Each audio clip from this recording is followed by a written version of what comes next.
Y desde el lector es lo que quiere transmitir es esa empatía con el monte, el no nos abandonemos como redes, como personas.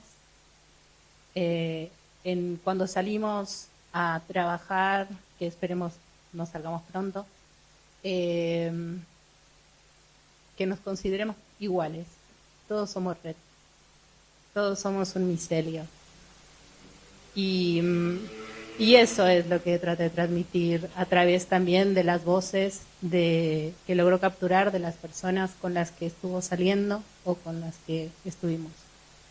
Así que, sin más, esta es mi presentación de Martín, mi compañero de vida, el escritor, el creador de Platique Ediciones y muchas otras cosas.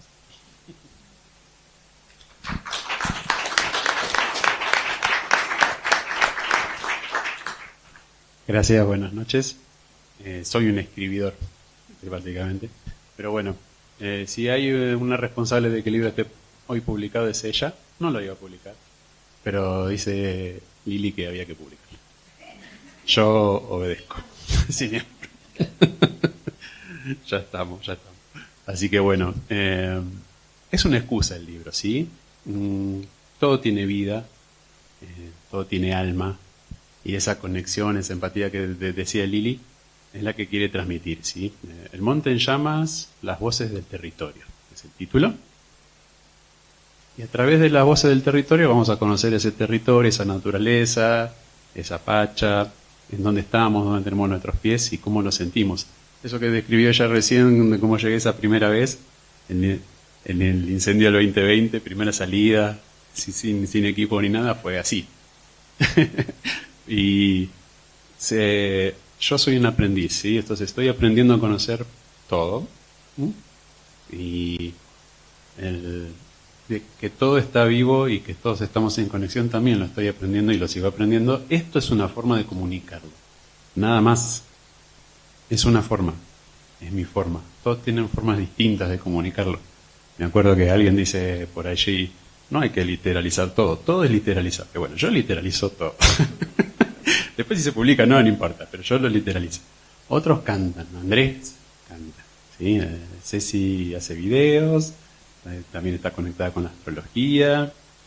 Pachi, que la perdí de vista, no sé por dónde anda hasta por ahí, recita poesías, escribe y recita. Entonces, esas voces del territorio que nos conectan al territorio es lo que quiero que este libro transmita.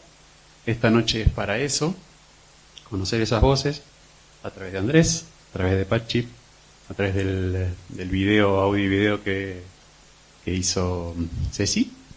Así que bueno, bienvenidos a este viaje. Y nos vamos a poner de poquito en clima. Entonces, yo voy a invitar a Ceci a que presente el video y vamos a ver este video, que son 20 minutos o menos, y nos ponemos en clima de esto que estamos hablando, ¿sí? El monte en llamas, la voz del territorio, describe un viaje desde los incendios forestales, ¿sí? El incendio es político, el fuego es sagrado. Así que esto describe incendios forestales del 2020 hasta aquí. Y nos ponemos todo en modo. Así que si te querés decir, contar de qué va el video. ¿Y por qué un video? Hola.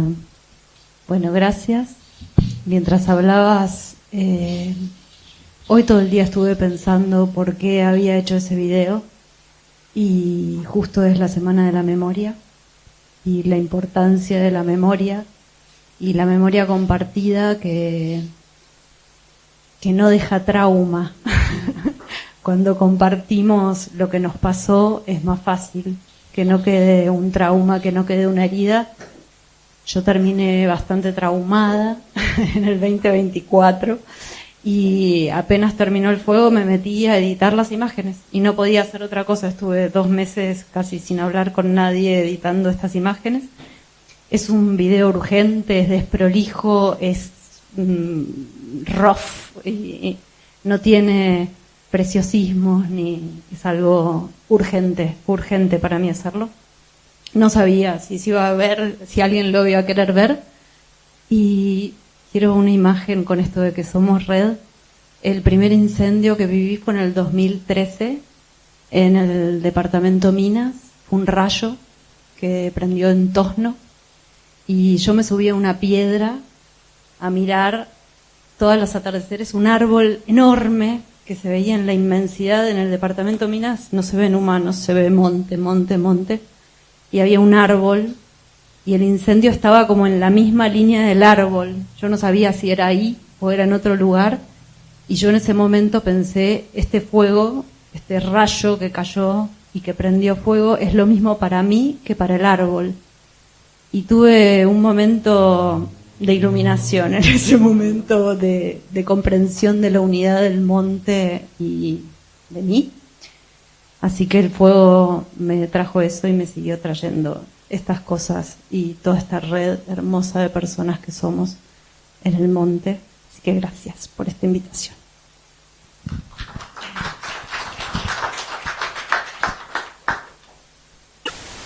La presente es una crónica de vivires y sentires en los incendios forestales que sucedieron en las sierras del norte cordobés de Argentina durante el año 2020 y que afectaron a todo el territorio con su monte nativo y ciudades que lo atraviesan. Está basado en hechos reales, sus personajes son ficticios y es una pequeña muestra de cómo se transforma un ser humano que vive esa experiencia ante la perplejidad, tanto en lo individual como en lo social.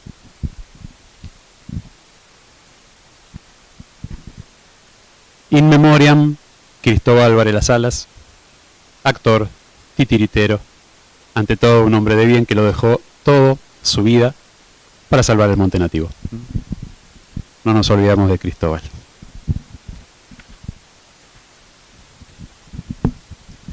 Les voy a leer solamente el capítulo 1 y le vamos a dar el pase después a Pachi.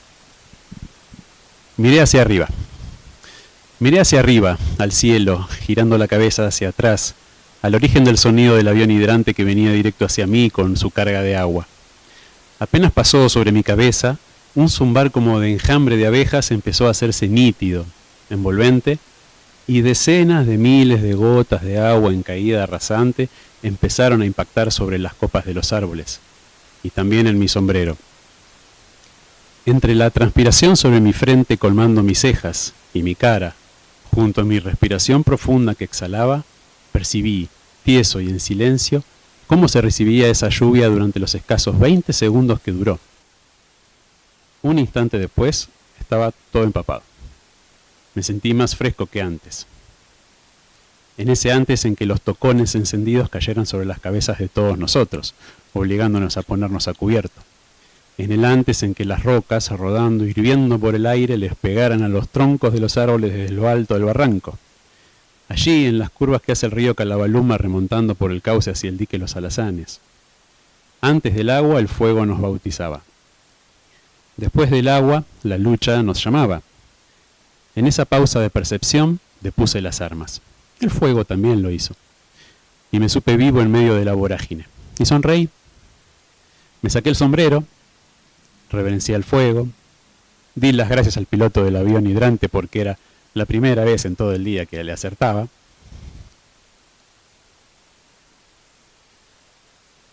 Y volví a lo nuestro, a latir.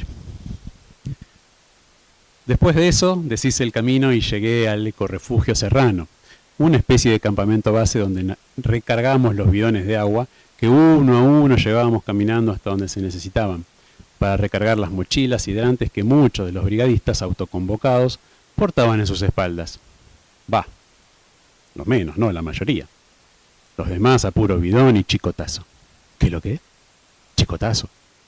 Golpe de chicote. El chicote es una herramienta hecha de una tela gruesa, de preferencia del mismo material de las mangueras de los bomberos, que mide entre 50 y 90 centímetros de largo, y está agarrada a un palo o asa manual. Con ella se puede rebenquear al fuego, pero para apagarlo, no para azuzarlo. Entonces, puro chicotazo, cuando no hay agua, a puro bidonazo, cuando no hay mochilas hidrantes, a pura patada de borcego, para volver las brasas encendidas a los sectores ya quemados. Y a machetazo limpio, cortando ramas verdes y secas de árboles y arbustos que aún no fueron alcanzados. Abriendo un cortafuego como se pueda, como salga, barriendo el piso con la pala o el gorki o el derki o lo que se tenga, y dejando expuesto el material pedregoso, nada de pasto, para que los dedos del fuego no avancen ni al ras ni por arriba. En el refugio pude tomar agua por primera vez.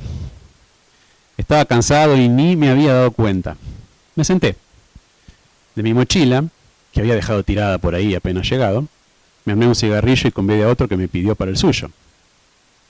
Fumé, respirando tranquilo por primera vez en horas. Seguí fumando y mirando cómo, a no más de 100 metros, aunque las distancias a ojos son tan relativas en la sierra, unos 4 brigadistas iban a apagar un estallido en un árbol, que de pronto, y sin estar cerca de ningún frente de fuego, según mi perspectiva, había ardido espontáneamente. Nada más cerrado, porque el fuego que no llegaba a vislumbrar desde esta cara del cerrito estaba llegando a la cima y ya estaba estallando los árboles próximos a ella, recibiendo todo el calor y el viento ardiente del otro lado. Por ese efecto que tienen las laderas de monte de acelerar el calor como una chimenea. Nos estaba rodeando el fuego, y no lo supe entonces. Seguíamos fumando e hidratándonos con agua, recuperando fuerzas. Al cabo de media hora, ya con el sol empezando a declinar, y siendo casi las 6 de la tarde, agarré mis cosas y empecé a desandar el camino, porque me esperaban 2 horas de patear cuesta abajo. Fue apenas salir del sector del refugio que el chirrido de árboles quebrándose se oyó espantoso. Escuchábamos los quiebres a pocas decenas de metros. Todos miramos en esa dirección. Pero no se veía fuego alguno, aunque los árboles gritaban. ¿Es posible escuchar gritar a los árboles? Sí, es posible, yo lo sé. Varios compañeros salieron prestos con sus mochilas y fuerzas renovadas en dirección hacia ese sonido. Yo continué camino hacia el poniente.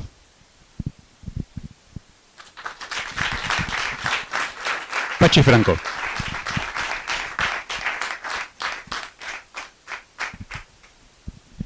Un momento, un poquito de poesía de Pachi Franco.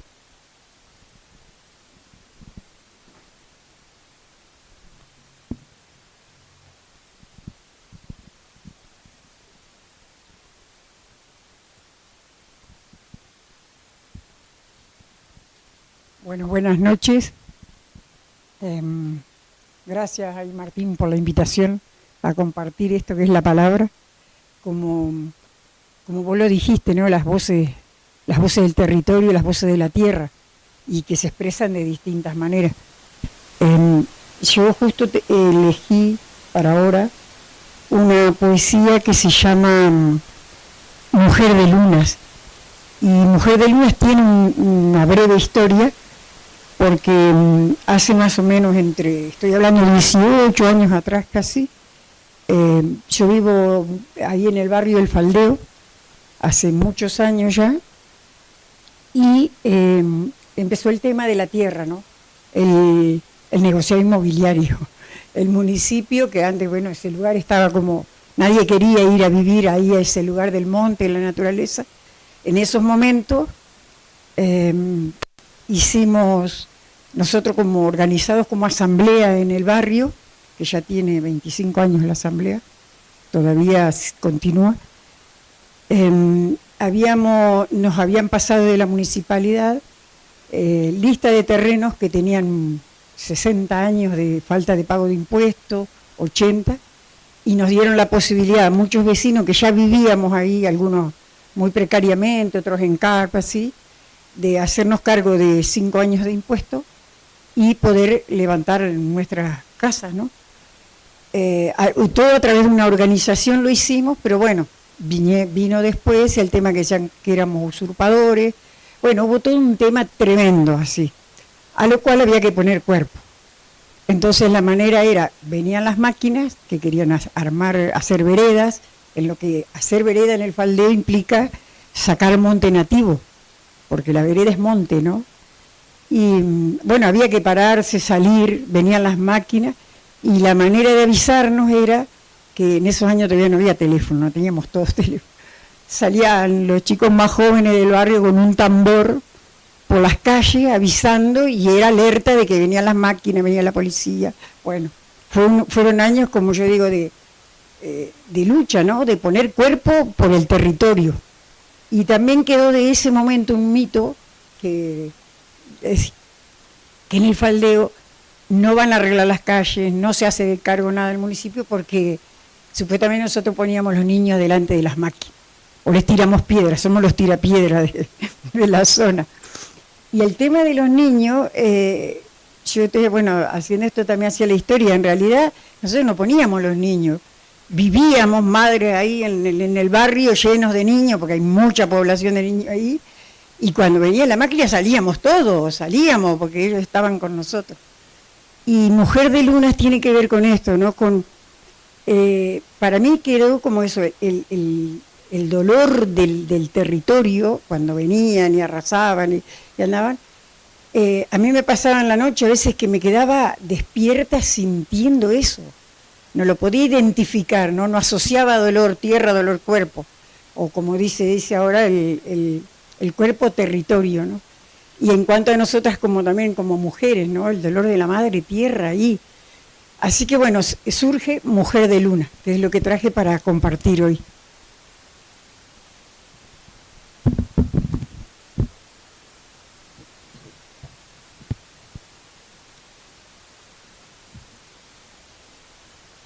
Esto pertenece a un primer poemario editado en el 2008 que se llama Luna Mujer. Después hay un segundo que es La Lunera. Mujer de lunas, quien arranca trozos de la tierra, es esa mujer de lunas que desciende en sollozos al abismo, buscando a tientas el núcleo de la vida.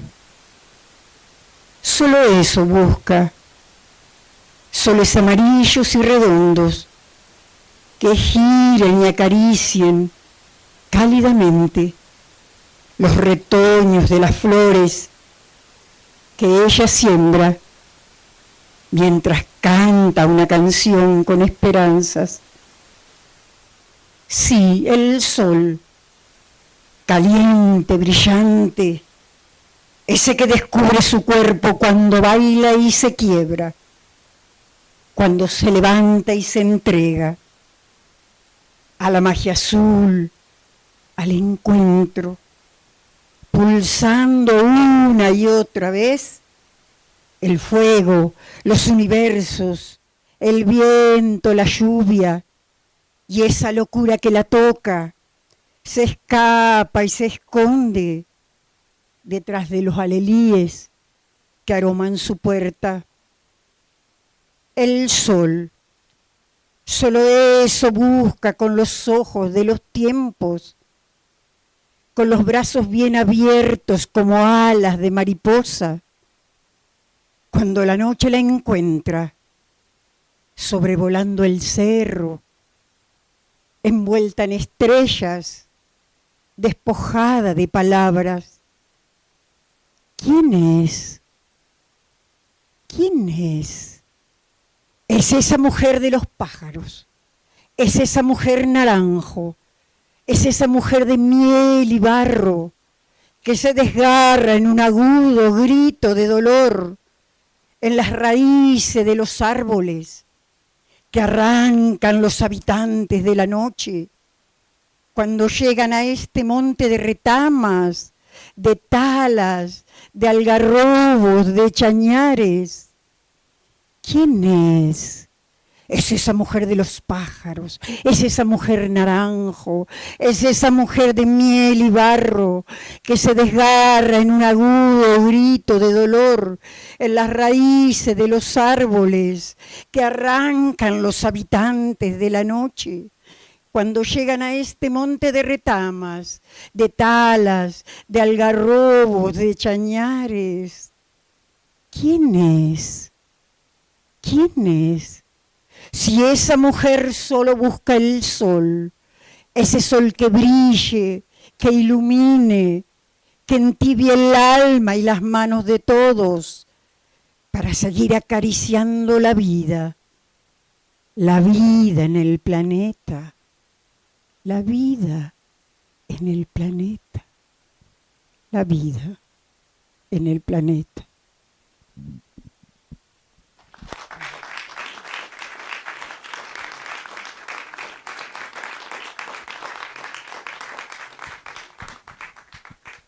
Bueno, son esos momentos, ¿viste?, de inspiración, pero bueno, la realidad hoy nos está superando, creo que está todo escrito ahí y hay que receptarlo nomás para ponerlo en palabras, ¿no? Así que bueno, en eso estamos y en eso seguimos.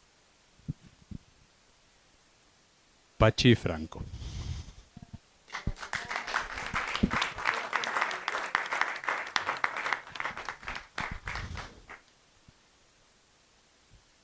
Bien. Les leo lo último, que es cortito, y después vamos a escuchar a Andrés.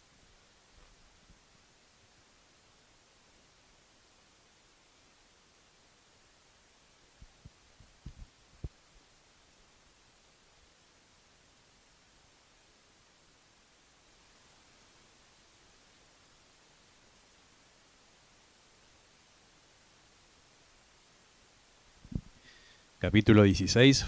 Fuego en el Uritorco.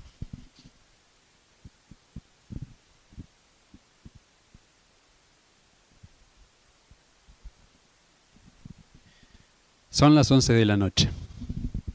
Nos llama Horacio, uno de los refugiados del Uritorco. Paréntesis. Son hechos reales, los personajes son ficticios, ¿sí? Para que subamos al cerro. ¿Motivo? No le gustó cómo dieron el extinguido del fuego de la tarde anterior. Que con todo ese viento que hay, que siguen viéndose tocones encendidos en la zona quemada, que está preocupado, así que por las dudas, subamos nomás. ¿Fuego? ¿Pero cuál fuego? Un turista prendió fuego esa tarde.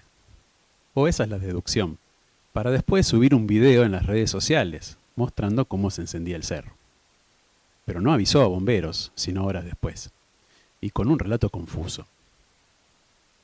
¿Otro piromaníaco suelto que aterriza en Capilla del Monte? Conclusión, que empezamos a subir a la hora citada, para encontrarnos 1 hora y media después, quizás 2 horas después, en el refugio del Valle de los Espíritus, que así lo llaman. Mientras nos íbamos aprontando dentro del refugio, sin que hubieran pasado ni 15 minutos, entró el resplandor por la ventana. Se había coronado la pared de esa quebrada frente al refugio. Era la 1 de la mañana. Vamos, cada quien agarró los chicotes y derquis que pudo, porque agua no había en los tanques de provisión. Y a trepar con luz de linternas en la noche cerrada, sin ver por dónde se pisa, entre rocas, a 50 metros debajo de un resplandor de llamas grandes, que venían comiéndose toda la paja brava, única vegetación acá arriba, a casi 1900 metros de altura, a puro chicote, y sin agua, con vientos fuertes. Pasaban las horas, y nos iba ganando la velocidad de quema de la paja brava, que no pasa más alto que las rodillas, pero es espesa, amarilla y seca en esta época de verano, y el viento la hace correr en un frente tan largo que los 4, que éramos simplemente solo, podíamos retrasar lo inevitable. A medida que empezó a clarear, más brigadistas fueron cayendo al baile en el refugio del Uritorco. Ni nos dimos cuenta de que en un momento éramos como 20. No sé ni cómo se enteraron, ni quién los llamó, pero se acercaron brigadas incluso de zonas de más al sur, como la Chiviquín, de zonas más al oeste, como la Sacha, de San Marcos. Incluso el Agustín y la Ceci, que andaban en la cumbre por otro evento de fuego, aparecieron cuando ni 2 horas habían pasado del reinicio con ese resplandor. Se pasó así el mediodía. Se pasaron un par de horas más, y el viento hacía de nosotros lo que quería ahí arriba. Cuestión que el frente siguió al norte y nos ganó la ladera, para empezar a irse detrás de las quebradas. Eso fue justo antes de que a eso de las 4 de la tarde, como de costumbre, cambiara su dirección y se volviera a encontrar.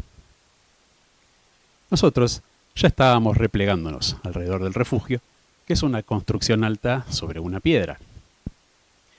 En desnivel, paredes de piedra, cemento, techos de chapa y tirantes de madera, como también lo son las puertas y sus marcos, así como sus ventanas. Alguien pegó el grito, con voz de alarma. ¡Se nos viene encima el fuego! ¡Rápido, dentro del refugio! ¡Ya! Atiné a mirar. Teníamos el frente de fuego a menos de 60 metros del refugio. Todo paja brava, seca y alta, de más de 60 centímetros de altura, y más de 100 metros de frente. No había chance de esquivarlo, ¿no? Y el humo ya nos estaba alcanzando. Eso era lo más peligroso. Atiné a llamar a Lili por el celular. Nos estamos yendo al refugio, se nos viene el fuego encima porque cambió el viento. Después te llamo. Lili, mi compa, era mi base de comunicaciones ese día, a quien le reportaba lo que iba pasando y la situación. Corrimos varios a alertar a los que estaban buscando agua en la vertiente, la poca agua que había, con un balde y una soga, a 4 metros de profundidad, piedra abajo por una pared de roca. No sé cómo hicieron para estar afuera en menos de 3 segundos. Todos corríamos lo más rápido que nos dieron las gambas, y una vez adentro asegurándonos que nadie faltara, nos enumeramos del 1 al 20. Y menos mal que es un refugio grande, con camas cucheta como para 12 personas, cocina a leña, muebles de cocina, herramientas, pero ya estaba casi sin lugar para estar parados, uno al lado del otro. Y empezó a pasar el tren. Nos estaba pasando el fuego por arriba, por los costados, todo el techo temblaba en medio del silencio atroz de todo lo que conteníamos la respiración, y no dejábamos de mirar las chapas y los tirantes de madera para detectar si se pasaba un humo para adentro. Si llega a entrar humo, mucho humo, simplemente nos ponemos de rodillas y buscamos respirar abajo, a nivel de piso. Atinó a tranquilizarnos Horacio, sin lograrlo mucho que digamos. Yo estaba en la puerta mirando a través de los vidrios. Hacia el único lateral que vi pasar el humo y las llamas a nivel de piso fue hacia el este, dejando a su paso un paisaje lunar. Trémulo, silenciado, evaporado, gris y volátil, caliente. 5 minutos. Y los ecos del tren ya no se oían, y el viento se llevaba el humo para el sur, despejando la salida y la visión del refugio. Salimos uno a uno todos. Libro y estamos bien todos, el fuego nos pasó por arriba del refugio. Entonces llegó a Mariana y fue lo mejor que pudo haber pasado porque me hizo caso en algunas cosas a corregir y quedó el libro espectacular. Bueno, así como lo escucharon los primeros capítulos, así es todo el libro. Entonces va atrapando, son como muchas historias, porque son diferentes lugares a donde fue, entonces son historia tras historia tras historia. Así es de que también muy agradecidos estamos de las personas que vinieron de fuera de Capilla, a Lau, la gringa, que vino de San Marcos, también, bueno, de Sacha Brigada, que es una brigada madre. Digo, ¿por qué es una brigada madre? Porque acoge, está en todos lados. No sé cómo le hace, pero está en todos lados, siempre. Acoge, organiza. Yo desde que los conozco así, agrupados. Y por eso le llamo una brigada madre, porque convoca y está. No es que convoca y no dice va. Convoca y está. Y está bueno. Y gracias por acompañarnos acá. Gracias Sacha, gracias a las otras 6 brigadas también, desde Charbo hasta Jardino hay como 8 brigadas. Bueno, sepan que en Capilla del Monte hay 6, muchas barriales, muchas son 5 o 6 únicamente, otras son más, y todas hacen, la última, la nuevita que tuvimos hace una semana atrás, Pum Pum, de Charbo, estuvimos recaudando fondos, para variar estuvo Sacha también, estuvieron Ariel, Alexis con su compañera, así que vimos lo que ellos construyen, lo que ellos cosen. Así que las brigadas también, además de construir herramientas, tienen estos iniciativas de que si hay una ropa que necesitamos y no está en el mercado o está en precios exorbitantes, como suele suceder, la construimos. Ningún problema, la construimos. Sí, certificación, ya le dije a Alexis, pero bueno, está en proceso la certificación. Ya está viniendo la certificación. Funciona. Sí, hay muy buenas costureras también, exactamente. Y bailadoras. Una cosita más antes de terminar, porque hay catering, o sea que tenemos unos sanguchitos, unas pastitas, Los libros se pueden comprar en efectivo, se pueden comprar con tarjeta de crédito, se puede pasar con tarjeta de débito, se puede hacer transferencia, se puede hacer intercambio, se puede hacer lo que tenga que ser, así que están acá disponibles. Cada libro se lleva un fanzine y también tenemos unos cuadernitos de nuestros compañeros de la Cooperativa Libertad. La Cooperativa Libertad es una cooperativa donde hemos impreso varios de nuestros libros. Es una cooperativa que está en Buenos Aires, que emplea a personas que que han estado en la cárcel y que han cumplido sus condenas y que salen. Entonces, como es complicado que tengan un laburo, personas que adentro han estado trabajando con la encuadernación, con edición, con diseño, la cooperativa los emplea. Y este último libro lo encuadernó el cubano, así le dicen, el cubano, una persona que estuvo preso, que ha salido, que se nota en sus manos la destreza que tiene, y bueno, lo encuadernó él. Eso es por eso se llama la Cooperativa Libertad.